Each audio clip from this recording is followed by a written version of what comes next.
దేశంలో ఏ ప్రభుత్వం ఇవ్వలేదు. డాక్రా సంఘాలకి ఒక్కొక్కరి 10,000 రూపాయలు చొప్పున ఆర్థిక సహాయం చేసి పసుపు కుంకుమ కింద ఆడబిడ్డలు ఆదుకున్న ప్రభుత్వం. ఈరోజు మీరు చూడండి, 51 లక్షల మందికి, వితంతువులకి, వృద్ధులకి, వికలాంగులకి అందరికి కూడా పింఛన్లు ఇచ్చి నెలవారీగా ఆ రోజు చెప్పాను, మీ ఇంటికి పెద్ద కొడుకుగా ఉంటానని చెప్పి మాట నిలబెట్టుకున్న ప్రభుత్వం ఈ ప్రభుత్వం. ఏ నెలలో కూడా ఒక్క రోజు కూడా వ్యత్యాసం లేకుండా మొదటి తారీఖున అధికార యంత్రాంగాన్ని పంపించాం. 4 కేజీల బియ్యం ఉంటే 5 కేజీలు ఇచ్చాం. అర్హత ఉన్న ప్రతి ఒక్కరికి బియ్యం ఇచ్చాం. నిత్యావసర వస్తువులు ఇచ్చాం. పండుగల సమయంలో సంక్రాంతి కానుక, ఇంకో పక్క క్రిస్మస్ గిఫ్ట్ కానీ, అదే మాదిరిగా ఏదైతే రంజాన్ తోఫా కానీ అన్ని ఇచ్చాం. ఈరోజు ఇంకో పక్క చూస్తే ఎవరైనా వయస్సులో ఉండేవాళ్ళు కానీ పెద్దవాళ్ళు కానీ బయట పోయి ఏదో ఒక యాక్సిడెంట్లు చనిపోయి ఆ కుటుంబం అనాదిగా మారిపోతుందని ప్రతి ఒక్క ఇంటికి నేను తోడుగా ఉండాలని 5 లక్షల రూపాయలు ఈరోజు చంద్రన్న బీమా ఇచ్చాం. నేను అడుగుతున్నా, ఏ రాష్ట్రంలో ఇచ్చాను అడుగుతున్నా. ఇప్పుడిప్పుడు మాట్లాడుతున్నారు. ఇంకో పక్క 50 సంవత్సరాల లోపల చనిపోతే 2 లక్షల రూపాయలు చంద్రన్న బీమా ఇచ్చాం. వికలాంగులైతే ఇచ్చాం. ఇది కాకుండా పెళ్లి ఖర్చులు ఎక్కువ పెరుగుతున్నాయని పేద రాష్ట్రమైన గిరిజనులకి, మైనారిటీలకు 50,000 ఇచ్చాం. ఎస్సీలకు 40,000 ఇచ్చాం. బీసీలకు 35,000 రూపాయలు ఇచ్చి కడాన ఆడపిల్లల పెళ్లిళ్లు కూడా ఒక అన్నగా, ఒక కుటుంబ పెద్దగా నేను బాధ్యత తీసుకున్నాను. మా తమ్ముళ్ళు దేశంలో ఎవ్వరూ ఇవ్వలేదు. ముఖ్యమంత్రి ఇవ్వనేస్తం పెట్టాను. ఎక్కడా ఎవరు ఇవ్వని విధంగా ఇవ్వనేస్తం పెట్టి మా తమ్ముళ్ళకి 1000 రూపాయల నిరుద్యోగ భృతి నెలవారీగా మీ అకౌంట్ పంపిస్తున్నా. ఇదే కాదు, మీకు చేయూతనివ్వాలి. మీ ఇంటికి ఒక కుటుంబ పెద్దగా ఉండాలి. పిల్లలు పైకొచ్చే వరకు అండగా ఉండాలని వాళ్ళకు కూడా స్కిల్ డెవలప్మెంట్ చేసి దానికి కూడా ప్రభుత్వమే డబ్బులు ఖర్చు పెట్టి స్థానికంగా కానీ, దేశంలో కానీ, ప్రపంచంలో ఎక్కడైనా సరే ఉద్యోగాలు వచ్చే వరకు మీకు అండగా ఉండాలని ఈ కార్యక్రమానికి కూడా శ్రీకారం చుట్టాను. అదే మరి స్కాలర్షిప్లు సకాలంలో ఇస్తున్నాం. గ్రామాల్లో మీరు చూశారు. ఈరోజు అభివృద్ధి కార్యక్రమాలు మీరు చూస్తే సిమెంట్ రోడ్లు 25,000 కిలోమీటర్లు వేశాం.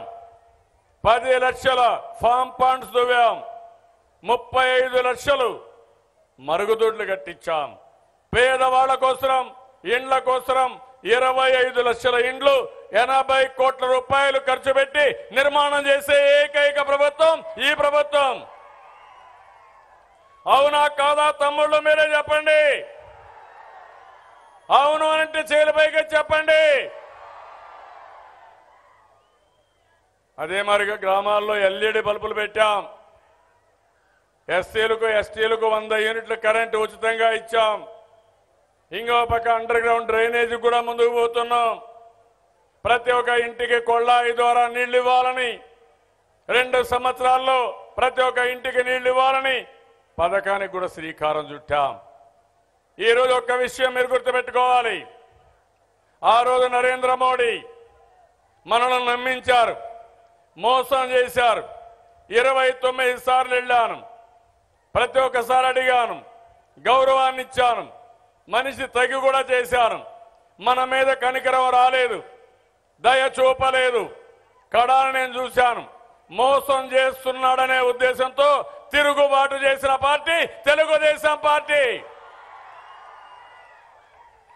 నాకు తెలుసు దుర్మార్గమైన కార్యక్రమాలు చేస్తాడని, మన మీద దాడులు చేస్తాడని, రాష్ట్రం మీద దాడులు చేస్తారని నాకు కూడా తెలుసు. అది అందుకనే ఈరోజు చూస్తే మన ఎంపీల పైన, మన ఎమ్మెల్యేల పైన మన నాయకులపైన దాడులు చేస్తున్నారు. అయినా కూడా భయపడం. అందుకే నేను ఆలోచించాను, నేను ఒక్కడనే పోరాడితే లాభం లేదు, దేశంలో అందరి నాయకులను కూడగట్టాలనే ఉద్దేశంతో అందరి సహకారానికి వెళ్ళి అవిశ్వాస తీర్మానం పెడితే దేశంలో అన్ని రాజకీయ పార్టీలు మన రాష్ట్రానికి సంఘీభావాన్ని తెలియజేశారు. వీళ్ళందరూ సంఘీభావాన్ని తెలియజేస్తే నేను ఎప్పుడు కూడా తెలంగాణ విషయంలో ఒక మంచో చెడు విభజన జరిగింది.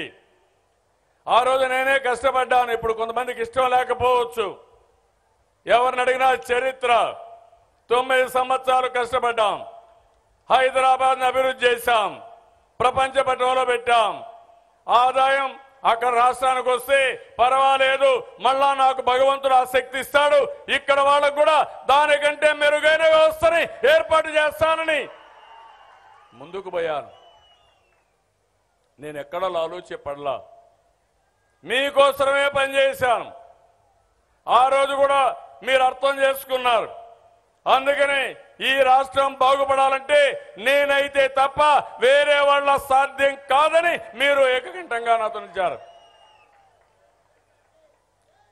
మొన్న మీరు చూశారు, రాజధాని మన దగ్గర డబ్బులు లేవు, ఒక పిలిపిచ్చాం.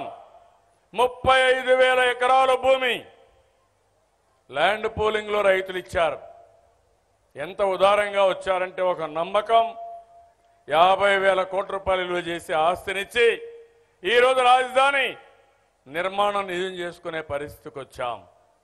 ఒక పక్క రాజధాని కట్టుకుంటున్నాం, ఇంకో పక్క పోలవరం ప్రాజెక్ట్ నేషనల్ ప్రాజెక్ట్ ఇది. ఆ రోజు ఇదే ప్రధానమంత్రి ఏం చెప్పాడంటే, ఈ రాజధాని నిర్మాణం వచ్చినప్పుడు ఢిల్లీ కంటే మిన్నగా కట్టండి, నేను అండగా ఉంటా, మీకు అనుభవం ఉంది, హైదరాబాద్ చేశారు, మళ్ళా చేసే శక్తి మనకే ఉందని చెప్పి నమ్మక ద్రోహం చేసిన వ్యక్తి ఈ ప్రధానమంత్రి అని చెప్పి కూడా నేను మీకు తెలియజేస్తున్నా.